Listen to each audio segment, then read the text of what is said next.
Mot de l'actualité, il est 7h52 GMT sur ITV, Toc Toc Sénégal depuis 7h sur la télévision d'ici et d'ailleurs. Professeur Songué, comment allez-vous? Ça va très bien. Vous avez passé un bon week-end? Un excellent week-end. Et tout le plaisir pour nous de vous retrouver. Plaisir partagé. De commencer la semaine par vous rencontrer. Magnifique, magnifique. Plaisir partagé. Pape Alioune Sarr. grand maa ngi lay ziar bu baax a baax di nuyu téléspectateur Toc Toc ak le professeur Songué Diouf. Alors, gouvernement bu bees à 5 mois de la présidentielle. Oui. Quel est l'enjeu? C'est la grande interrogation. D'autant plus que suñ koy compter ñi ngi ci 54 heures. Le Sénégal est à 54 heures sans gouvernement. Vendredi 20h01 il y a le communiqué du gouvernement qui met fin aux fonctions des ministres, mais reconduire le Premier ministre Amadou Ba.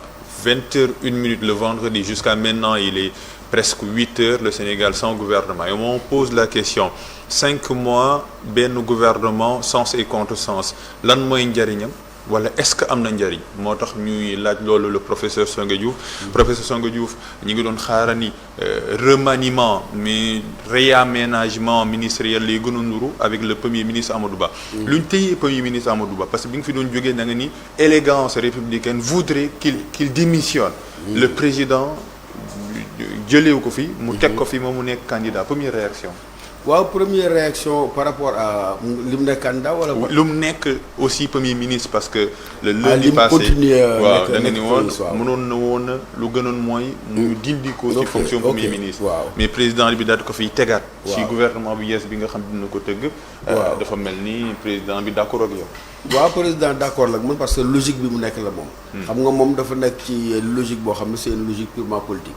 ci biir kër gi am na ñoo xam ne c'est des voix discordantes ku nekk xam na ko l'ancien premier ministre Mohamed Boun Abdallah Dionne l'ancien ministre de l'agriculture Aly Ngouille Ndiaye Mamadou El Hadj Mamadou Diawo Mame Boye Diao donc léegi la seule façon de leur dire écoutez quelle que puisse être votre attitude man ki ma jël naa ko et je vous demande de vous mettre derrière lui c'est le premier ministre Amadou Ba donc c'est plus une réponse politique à des contradictions qui sont internes à son parti et à son gouvernement. Donc on a un premier ministre qui est en même temps candidat de la coalition présidentielle. bëriwul lu muy am ci nguur. waaw quand même bëriwul lu muy am mais ça veut dire que c'est dicté par les circonstances et c'est dicté par encore une fois fractionnistes yooyu nga xam ne ñoo nekk ci biir. Donc la volonté du président est encore une fois de dire aux gens qu'il pleuve qu'il neige et cetera man maay kiy dogal à partir du moment où mon choix a été porté sur Amadou Ba non seulement je l'ai choisi pour mu porter la candidature de Benno Bokk Yaakaar mais je lui confie encore je lui renouvelle ma confiance pour le poste de premier ministre pour montrer c'est un discours à l'égard de ces gens-là pour leur dire écoutez Amadou moom moo fi nekk c'est mon choix. Mais est-ce que du ko desservir Amadou Ba parce que su nekkee premier ministre. Il va endosser la responsabilité du gouvernement. te day mel ni Macky Sall bis maanaam lu naan l'ombre de Macky Sall va planer sur l'élection ou bien sur la campagne électorale. Est-ce que du ko woon gënal mu dindil ko li nga xam ni mooy ay dossier li nga xam ni mooy premier ministre bàyyi ko mu dem wuti ji li nga xam ni waaw loolu nga wax xel mën na ko nangu de manière générale en principe dans le principe boo tabee kenn ne for nekk candidat li gën kay mooy nga libéré ko de ses charges ne serait-ce que pour mu mën a waajal loolu nga xam ne mooy campagne électorale bi nga xam ne ci lañ jëm mais encore une fois passe la seule objection bi nga xam ne moom mooy justifier d'un point de vue non pas éthique mais politique li nga xam ne ñu jox ko mooy li ma la wax rek c'est tout il faut que ñu dooleel ko parce que bu ñu ko dooleel ragal ne les autres ils vont simplement le fragiliser mais il est clair que nee naa la à un moment donné boo fàttale ko bay passé dama la loolu le parricide aura forcément lieu le meurtre du père day am mënta ñàkk à un moment donné le candidat Amadou Ba sera obligé du bien contraint par la force des choses de se démarquer et même de remettre en question sur certains aspects li nga xam ne moom mooy logique Macky Sall parce que encore une fois la candidature elle est absolument personnelle on ne peut pas être candidat par procuration quand tu entends le discours constant à dire oui ça va être un troisième mandat ou ça veut dire c'est Macky Sall qui est là sans être là mais loolu waxin la rek parce que en matière de politique à un moment donné il va s'assumer il va marquer la rupture il va dire écoutez c'est moi Amadou Ba. Mais maintenant c'est vrai que aux yeux de l'opinion ça peut quand même un temps soit peu le desservir mais j'avais dit et je le répète boo xoolee les circonstances dans lesquelles ce gouvernement a été enfanté bi ñuy proposé Amadou Ba comme premier ministre nee naa la c'était une démarche purement politicienne coow li bari woon na d'un côté il fallait faire oublier faire enterrer toute la polémique controverse autour de Sonko, autour de Mimi Touré, autour de celui qu'on avait mis au poste de l'Assemblée nationale, mais pour que justement nous détourner attention bi indi Amadou Ba. Amadou Ba il correspondait exactement au profil de Mimi. C'est quelqu'un qui avait été banni et donc bu fekkee da ngaa ressusciter un banni c'est comme si tu répondais à ces gens-là qui disaient écoutez da ngaa trahir Mimi Touré. C'est dans ces circonstances-là que ce gouvernement est né et c'est pourquoi il n'était pas venu régler des problèmes ce gouvernement. La preuve l'agriculture, le ministère des Sports, tout ce que tu veux. Le slogan. Non, combat la woon. C'était un gouvernement de combat, mais de combat contre l'opinion.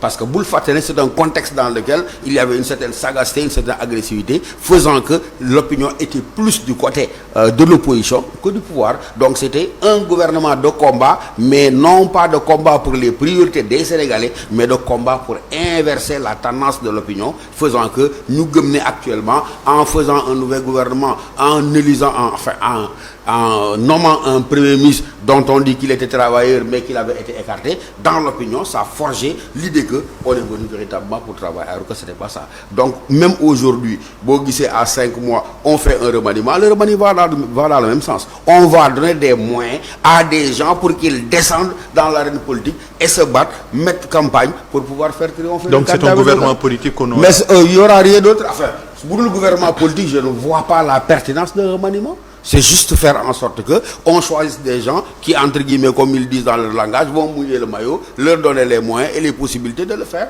pour élire le candidat de Benno Bokk Yakaar, tout court. Professeur, je vais même rigoler en utilisant ce terme. N'est-ce pas une double illégitimité de reconduire Amadou Ba à la primature? Pourquoi une double illégitimité? Parce que, en fait, les gens de la coalition Benno Bokk Yakaar ont eu l'impression qu'on leur imposait un candidat qui serait la continuité, effectivement, de l'œuvre, entre guillemets, mais de Macky Sall. Benno Bokk Yakaar n'a jamais existé, en réalité. Ah bon? Ah oui, le pouvoir, il est personnel, c'est le président Macky Sall. C'est-à-dire, vous, Benno Bokk Yakaar amon, vous avez fait une primaire, réunissez-vous, faites-moi des propositions, nous dégagez 2 ou 3 candidats et sur la base de ces 3, nous avons quand même un pouvoir discrétionnaire de désigner la coalition, mais qu'est-ce qui s'est passé? C'est pas la coalition qui l'a désigné. C'est le président de la République qui dit « Man ma tane diou pour moudem ». Donc c'est pas le lieu de parler de Benno Bokk Yakaar parce que Benno Bokk Yakaar n'a jamais avec la complicité également des acteurs. Parce qu'on se rappelle, réunion au palais présidentiel, le président Daniel, est-ce qu'on a une primaire? L'Assemblée non, l'une primaire, on te désigne pour désigner un candidat. Désigner un candidat. Qui ne fait pas l'unanimité, hein, c'est grave. On te désigne pour désigner un candidat. Oui. En langage décodé, ça veut dire que de toute façon, c'est le candidat que tu choisiras qui va être notre candidat. Parce que c'est exactement comme ça que ça fonctionne. Une autre question. Amadou Ba. Parce que là, on parle de psychologie, mais quel doit être son état d'esprit tout en sachant qu'il est avec des gens qui ne veulent pas sa réussite? Donc, beaucoup de nous ont accédé au poste de président. Oui, mais parce que déjà, Boul Fateni, quand il avait été évincé, je ne sais pas si vous parlez d'éviction, ou en tout cas quand il n'avait pas été reconduit, moi à l'époque, j'ai affaires étrangères, une période de 2 ans, 3 ans, je ne sais plus. Absolument, mais donc, Lolo, mon épreuve, donc il sait très bien qui est qui, il sait très bien la posture, donc Lolo et il a l'habitude de composer et de faire avec ça. Mais Papa Lyon, quelle doit être la posture d'Amadou Ba pour réunir cette famille libérale? Ouais, mais c'est pas avec cela qu'il va gagner. Peut-être que le poids électoral en tant que tel, mais il sait très bien, lui, avec qui il va compter. Parce qu'on sait très bien également que c'est des gens qui s'étaient battus pour que M. Amadou Ba soit complètement chargé du gouvernement. Et donc ces gens sont toujours là. Il a toujours composé avec eux. Et Tereoul Bokosedlo, il est revenu aux affaires. Il a gagné la confiance du chef de l'État. Donc c'est vrai que Ken, dans un parti Koudem, c'est une faiblesse, c'est une perte. De la Yokol, de la Iwani. Mais je crois que le Premier ministre, il a les moyens politiques en tout cas. Je ne dis pas de se passer totalement d'eux, mais en tout cas, il a les moyens politiques de réussir. Ça, c'est très clair. On a une famille libérale, il y a Idrissa Seck qui est candidat à la candidature, il y a Karim Meïssa Wade également candidat à la candidature, ou à PDS non pour des retrouvailles famille libérale, mais never say never. Mais 5 mois, qu'est-ce qu'un gouvernement peut faire?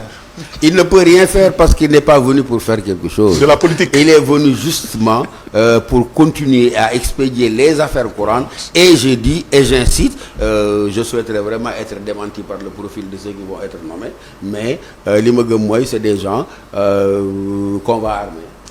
On va leur mettre dans des positions qui leur permettront de mener le combat. Donc c'est un non-événement. Mais c'est un non-événement. C'est un non-événement parce qu'encore une fois, ça obéit à un calcul politique pur, lequel on va à des élections, on va encore une fois nommer à des postes des gens qui vont être capables de porter la voix de Benno Bokk Yaakaar. Donc on ne gagne rien, si nous suivrions ce logique, professeur Songo Diouf. On ne gagne rien, on perd. On perd dans un contexte crucial. Ñu ngi ko doon wax léegi la campagne agricole, li nga xam ne mooy l'école, on a le chômage, on a l'immigration clandestine. Si on ne gagne rien, on perd d'ici 5 mois, mais lii yëpp day nekk une bombe entre les mains d'un président à défaut. Je reprends ce propre mot, bu ñuy élire en 2024. Doit dina nekk une bombe, mais bon xam nga le charme du Sénégalais, il est amnésique. C'est-à-dire que waa ji day ñëw léegi tout le monde applaudit en disant c'est vraiment le Messie, et 6 mois après on dit on s'est défait. Loolu dina amati la période de grâce là qu'on accorde au président. Dina am parce que Sénégalais ni muy fonctionner la, le Sénégalais il est plus dans l'affectif que dans le rationnel de son point de vue là. Donc buy fol kenn dafa am nu mu koy jébal am lu mu yaakaar ci moom, mais c'est vrai que délai yi mën na raccourcir yi, mais période de grâce mënta ñàkk. C'est-à-dire que Sénégalais yi quand même de ce point de vue là bu ñu la folee dinañ am dalu jox la temps tuuti observer la pour que véritablement mais mënoo ñëw rek gars yi commencé jaxase. Ça c'est une culture bien sénégalaise. Ce qui va changer, professeur, c'est les délais rek. mooy ren duñ fol yi dañuy fal. waaw parce que un président va organiser va élection présidentielle bi nga xam ne mooy successeur. duñ fol yi dañuy fal. Donc est-ce que ren ji élection bi ci tànneef bi du am changement, du am rupture. ci mode de tànneef mode ni ñuy choisir. Parce que amul ku ñuy fol yi. Macky Sall bokkatul. Est-ce que tànneef bi du gën a metti le filtre. waaw le filtre va être très difficile et dina xaw a jafe moo tax dégg naa ñuy wax objectif bi c'est le premier tour, mais ça va être très très compliqué parce que waaw ça va être très très compliqué parce que déjà l'opinion dafa éclater. Choix bi dafay metti parce que y a tellement de candidats au profil tellement contrastés différents que pour que nit ñi choisir dina xaw a jafe quand même. Donc ça va être un président, c'est vrai, pour la première fois qui ne sera pas un président par défaut, mais il va hériter d'une situation explosive boo xam ne il aura un délai de grâce. Xëy na il ne sera pas aussi immense, aussi grand que les autres, mais il aura quand même pas un délai de grâce. Parce que Sénégalais, je crois, si je ne me trompe pas, la psychologie politique du Sénégalais n'est pas tout de suite d'élire et tout de suite de commencer à sanctionner. Je ne pense pas. Ils ont l'habitude de dire, écoutez, may leen ko. Mais maintenant, quand ils ont fini de constater et de tirer les conclusions, là, même c'est les balles qui pleuvent jusqu'à la fin de ton mandat. Plus de 200 candidatures régionales. Est-ce que la nomenclature, la formation, les profils, les gens qui se dégagent, est-ce que c'est rassurant pour 2024? Oui et non, il y a du rassurant, il y a du farfelu, c'est très clair. Il y a des candidatures elles sont très inquiétantes. Que dans un pays des profils yu xaw a mel ni man taxaw fi naan dañuy demander les suffrages des Sénégalais, quand même c'est assez drôle. J'aurais voté pour vous, hein? Oui, mais il y a quand même des candidatures vraiment elles suscitent de l'espoir. Pourquoi? Parce qu'elles sont portées par des gens qui ont vécu. Quand je dis un vécu, ça veut dire intellectuellement, sur le plan universitaire, sur le plan professionnel, et même dans leur présence dans la vie du pays là. C'est des gens dont l'expertise, personne n'en doute, la compétence est exportée un peu partout dans le monde. Donc il y a des raisons d'espérer quand même. Il y a d'excellents profils ci biir, mais malheureusement c'est complètement noyé par des candidatures farfelues, fantaisistes yoo xam ne kenn xamul lan mu ko war a mën a jur. Toujours dans la continuité de ta question, professeur, vu les profils qui se dessinent, ñan nga xalaat ni que 5 ans candidats yoo xam ni au moins xam nga xalaat nañ ko am nga chance parce que tu es citoyen avant. Oui, bien sûr, bien sûr. Est-ce que mën nañu dresser liste 5 candidats yoo xam ni am nañu potentiellement il me demande de mettre la barre. Il ne posait pas à part cette question-là. Bon, mais c'est vrai que moi je suis pas journaliste. 5 yoo xam ne pas am may chance, mais mën na nekk des profils bon encore que xam nga fi mu nekk nii candidat à la candidature. Donc xamagoo qui va et qui ne va pas. Mais comme je ne veux pas te donner l'impression d'esquiver la question, bon di nga ci am ñoo xam ne non pas que forcément ils vont rallier les suffrages, mais que c'est un profil intellectuel pourrait permettre de valider et de légitimer leur candidature. Absolument. Bon, déjà celui qui a été invité par Aïssata Diathie, Boubacar Camara, il a un bon profil. C'est une valeur sûre, ça tout le monde le sait. Mais maintenant, est-ce que le bon intellectuel est forcément le bon dirigeant politique? Je n'en sais absolument rien. Mais a priori, background, avec vécu bi nga xam ne ci la jaar, c'est une candidature recevable. L'autre Sall. Je confonds toujours les deux frères. Khalifa Babacar. Non, celui qui a été ministre, pas Khalifa Sall. Celui qui a été ministre sous Abdou Diouf, ministre du plan et de.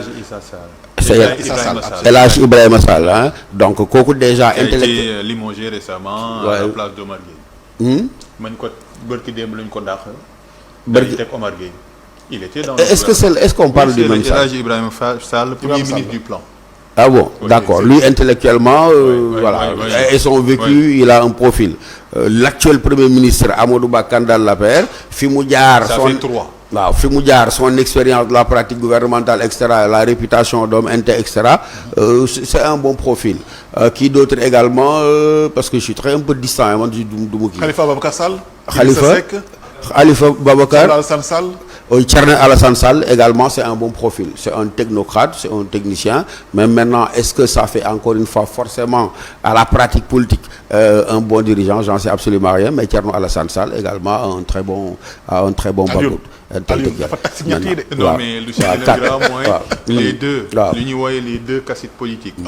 Deuxième présidentielle en 2019 Idrissa Seck waaw mais xam nga waaw ñooñu ce n'est pas que amuñu compétence bi, ce n'est pas que amuñu profil bi, mais par rapport ak évolution un peu électorale bi ni muy voté ak ni muy comporté wu boo ko seetloo, parce que yaa ko wax sànq nii y a quelqu'un qui disait le peuple change à chaque génération en démocratie. Te donc ñooñu dama ragal ni ñi nga xam ne ñoo ëpp ci ñuy voté c'est pas la référence c'est pas la référence parce que les jeunes aujourd'hui boo leen waxee Ousmane Sonko ils te disent oui, ils connaissent nga ne Guy Marius, ils connaissent nga ne Amadou Ba, ils connaissent nga ne diw, ils connaissent, mais am na ñoo xam ne je peux me tromper dans l'analyse, ils les ont considérés politiquement presque.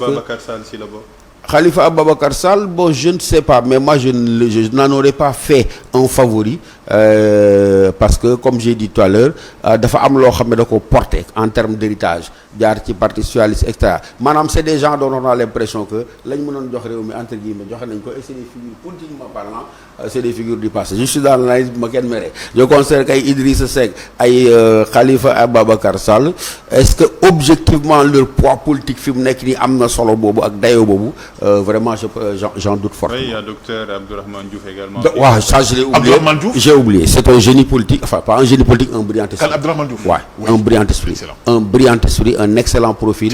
Maanaam kooku il n'est pas candidat lui. Oui, je sais. Il n'est pas, mais je pourrais Abdourahmane. Mais il n'y a pas de femme, je te mouille encore. Waaw, il n'y a pas de femme, mais xam nga loolu. Mais xam nga loolu ñu koy laaj cosmétique intellectuelle la maanaam rek fi la ñuy nekk fii naan la way on n'a pas vu de femme. Non. Ça c'est sécrété. J'aime bien ça. Waaw, c'est sécrété par l'évolution naturelle d'un peuple. On en arrivera dans l'évolution naturelle des mœurs politiques benn moment où voilà. C'est pas encore le moment. Pour yow. Pas que man c'est pas le moment, mais que réew mi fi mu toll. Société sénégalaise fi mu toll parewul pour élire ab jigéen à la tête de l'État. Ça c'est c'est décourageant quand même. Oui, ça peut être ça. Mais c'est possible. Ah, mais décourageant ou pas. C'est-à-dire que la morale d'un oui. Non, moi je suis même pas dans décourageant. Yaa ko wax de. Moi j'ai pas dit décourageant. J'ai dit la morale d'un peuple, elle est élaborée par ce peuple.